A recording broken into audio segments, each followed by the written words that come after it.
Welcome to the mother of all talk shows. Sorry, I'm a couple of minutes late. In fact, prepare yourself for some technical roughhousing this evening. I'm in a basement in the eastern part of Europe, rather closer to the war zone than I would have chosen to be if I'd known what was going to happen in Moscow last night. In fact, I'm in a place where the first rockets will fall if this becomes an all-out, no-holds-barred general European war.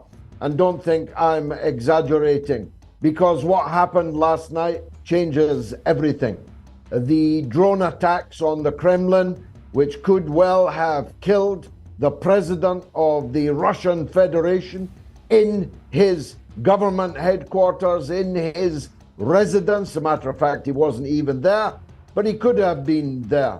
And the fact that these two drones were able to land on the roof of the Kremlin is a matter of the gravest significance, as all but the most stupid can surely work out. Of course, the Russians say that they shot these drones down. I'm not in a position to say whether they did or whether they didn't, though if they didn't, they definitely would claim that they did. The video I have seen, if genuine, seems to suggest that both of these drones hit their target. Now, the question of where these drones were launched from is, of course, an apposite one. And some fools, the same kind of fools, who told us that Russia blew up its own pipeline, that the Nord Stream 2, a 21 billion euro investment, half of it paid by Russia, was blown up by Russia so that they could never again supply gas to Europe, when they were doing rather nicely, doing so over decades in the past. The same kind of fools are now saying that Russia landed two rockets on its own Kremlin heartland in order, I don't know, to do what? To justify an escalation? Well, escalation there definitely will be, whether it was a false flag operation or not. Think about it. It's a matter of simple logic. If it was a false flag, its purpose was to justify escalation. If it wasn't a false flag, escalation will definitely be the result. So it's OTOs as a question. Who did this deed? The deed was done and filmed. And it is a matter, I'm sure, of the greatest embarrassment in Moscow that the Kremlin was apparently defenseless, at least until the last moments, to hostile enemy ordnance being launched by Ukraine or by people acting for Ukraine. And I want to turn to that matter now. Some people say, well, drones of that size could not have flown all the way from Ukraine. They must have been launched inside Russian territory.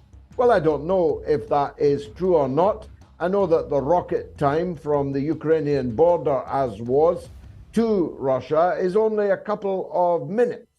So I'm not necessarily convinced that these drones could not have flown from the Ukraine. But if they were launched inside Russia, they were clearly launched by agents of Ukraine.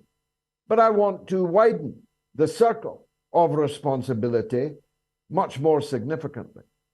Blinken, the Secretary of State for the United States of America, said that he absolutely could not verify that these two drone weapons had landed on the Kremlin, even while the rest of us were watching it on screen. I don't know if it made terrestrial television, but it made everybody else's screen light up at the moment that it did so. I was woken and told to get onto my screen and saw it actually happening, but Blinken absolutely could not verify. The Pentagon then later said that they had no advance knowledge of this attack on the Kremlin.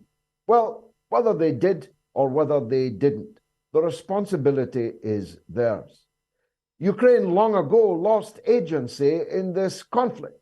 Ukraine is not in a position to make a peace settlement. As we all know, as Boris Johnson was sent to remind them. Ukraine cannot prosecute the war without the wherewithal being constantly shoveled into them by the other NATO powers.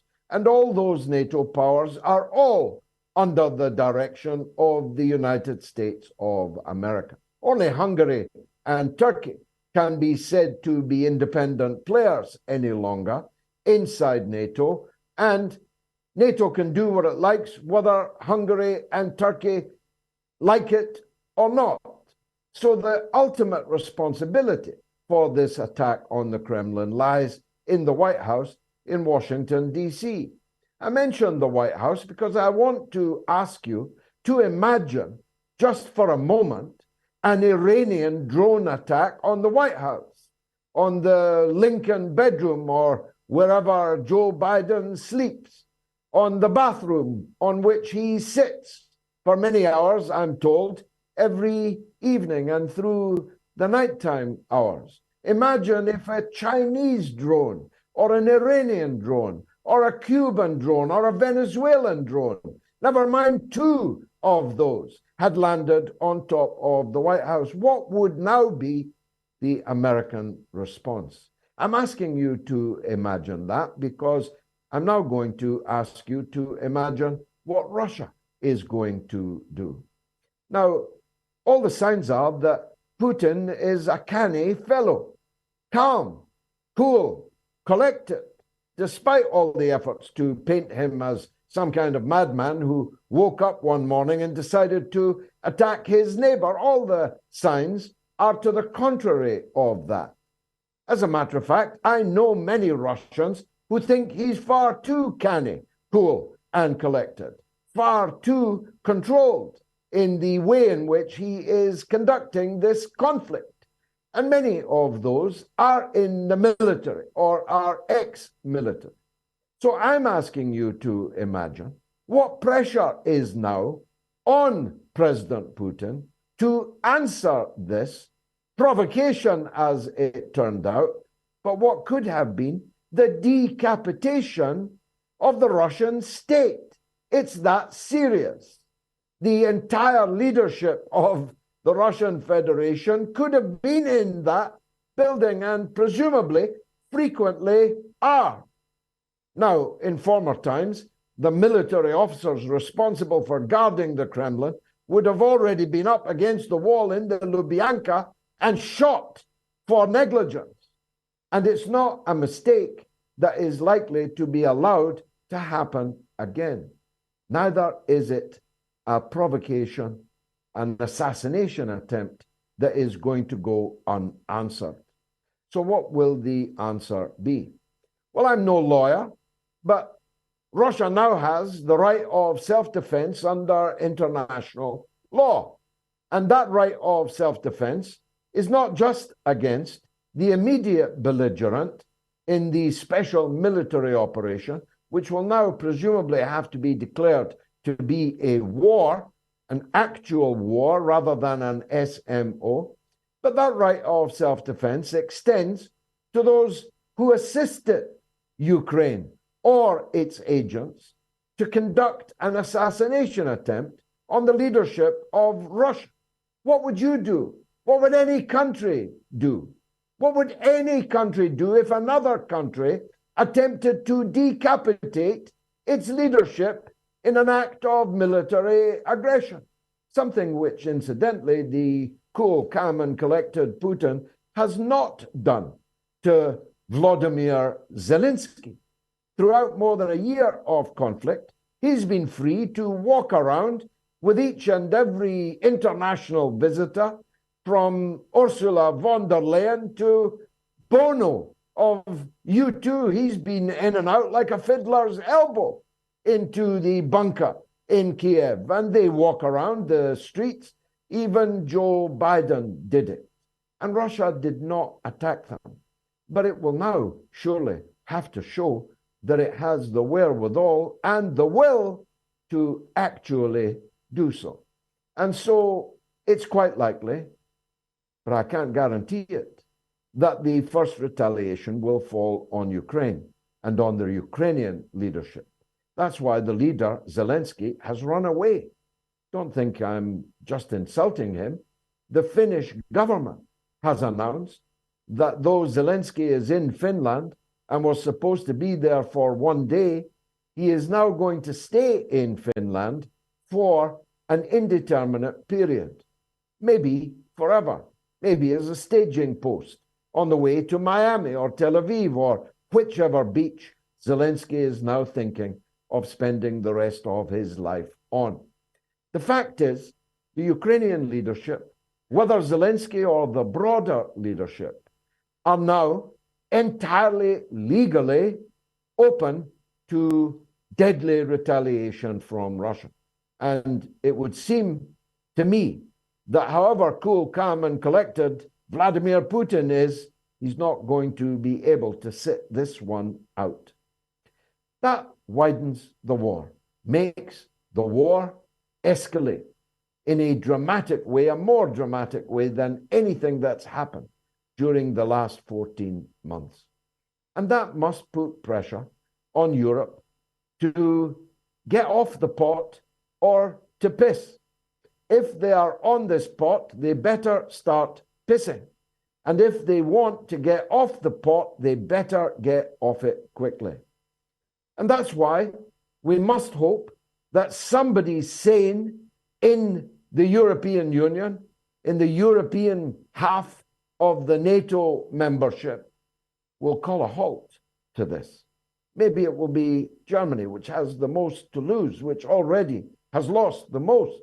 Maybe it will be France, whose leader could do with a bit of distraction on international affairs, if you get my drift. A break from his forces clubbing, gassing, and shooting his own people on a daily basis on the streets of France, all the streets of France, not just Paris, but sleepy hamlets and Riviera resorts are filled with angry protesters being gassed and clubbed and shot by Macron's police. This would probably be a good time, President Macron, to launch some kind of dramatic foreign intervention to bring about a halt to this conflict before this escalation gets even more out of control. That's not all we'll be talking about tonight, but I've no doubt it will dominate. But there are other issues. Let's start with the United States itself. Let's start with the ever plummeting poll ratings and IQ, intelligence quotient, of the American leadership.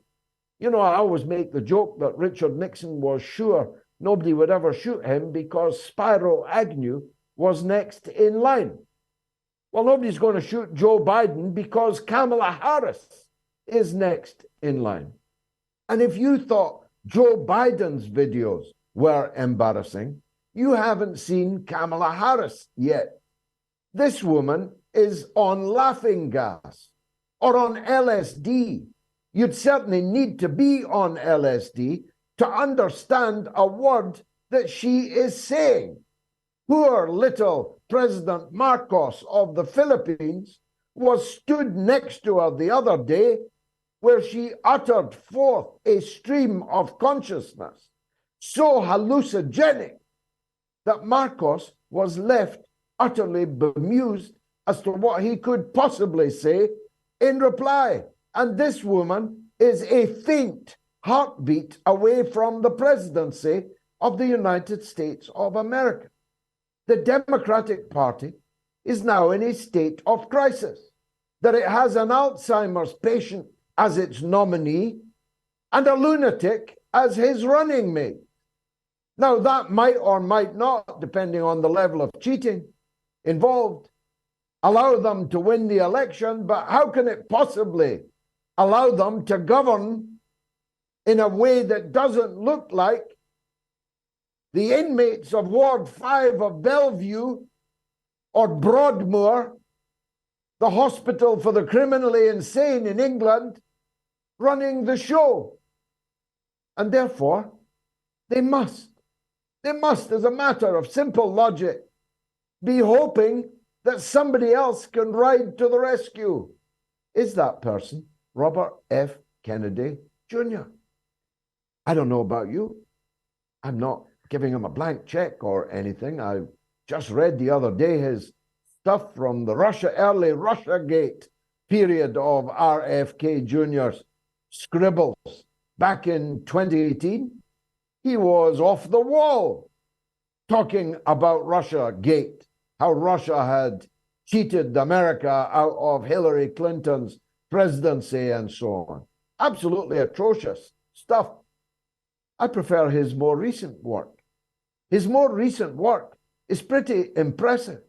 If elected, he's going to end the war in Ukraine. If elected, he's going to pardon Julian Assange and Edward Snowden. If elected, he's going to open the books, I hope, on the murder of his own father and the books on the murder of his own uncle, but all the other books, for sure, the books about the criminal conspiracy that existed between the United States deep state and the big tech oligarchs of Facebook and Twitter, as was, and no doubt many others. The criminal nexus in defiance of the US Constitution itself, which existed to conspire to deny the people of America their First Amendment rights, and much, much more.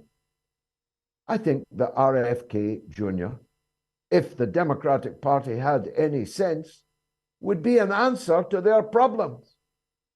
But if not, then it's becoming obvious that RFK Jr. is going to have to make a third party run, the very thing that Bernie Sanders could and should have done when the Democratic Party cheated him. And last, and definitely least, my own country of Britain, which I haven't seen for quite some time, is in the grip of coronation mania. People are lighting up public buildings. People are preparing street parties, no, not that many, not as many as there once would have been, in order to watch Queen Camilla. I'm not making that up. That's what we've got to call her from now on. Queen Camilla and King Charles III crowned with stolen jewels in a ceremony costing £250 million on a manifesto of a slimmed down monarchy. The country is gripped with whether Harry and Meghan are going to show up and how long they're going to stay.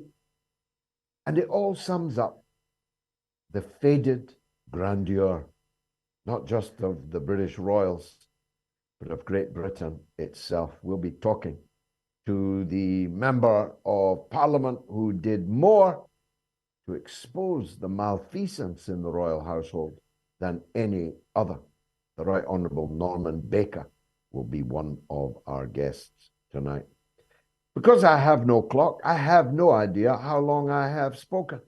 I pray it was not too long, and I pray that you heard each and every word of it. In which case, give me 60 seconds, and I'll be right back with the rest of the show.